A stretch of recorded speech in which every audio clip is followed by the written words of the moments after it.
নমস্কার বন্ধুরা, তনুশ্রী রান্নাঘরে আপনাদেরকে স্বাগত।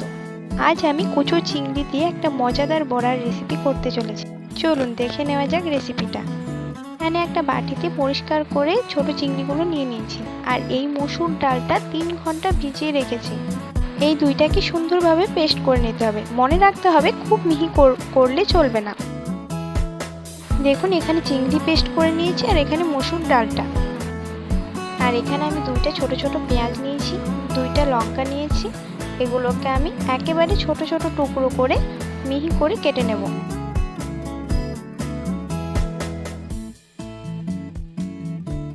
দেখুন, ঠিক এরকম ভাবে ছোট ছোট করে কেটে নেব।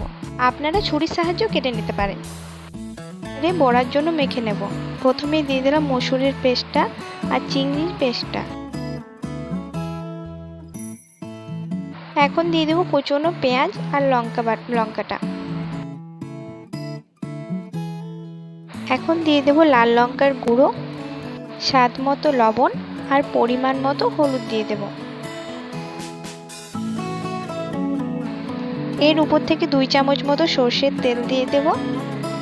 এগুলোকে এবার সুন্দরভাবে মেখে নিতে হবে। দেখুন, আমাদের মাখা হয়ে গেছে।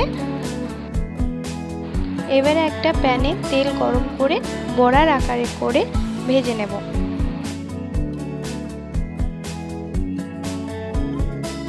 এক পিঠটা ভাজা হয়ে গেলে এগুলোকে উঠিয়ে দেব।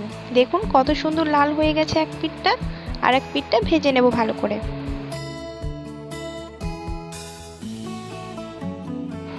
দুই পিঠটা খুব সুন্দর করে ভাজা হয়ে গেছে। এবারে এগুলোকে তুলে নেব। দেখতেই পাচ্ছেন কতটা সুন্দর হয়েছে, কতটা ক্রিস্পি হয়েছে। এবারে আবার একই রকম ভাবে ভেজে নেব সবগুলো। এগুলো একই রকম ভাবে ভাজা হয়ে গেছে, এগুলোকে তুলে নেব। এই বড়াটা একবার বাড়িতে বানিয়ে দেখবেন, খেতে অসাধারণ। তৈরি হয়ে গেল কচু চিংড়ি দিয়ে বড়া। এই বড়া গরম গরম ভাতে থাকলে আর কিছু লাগবেই না।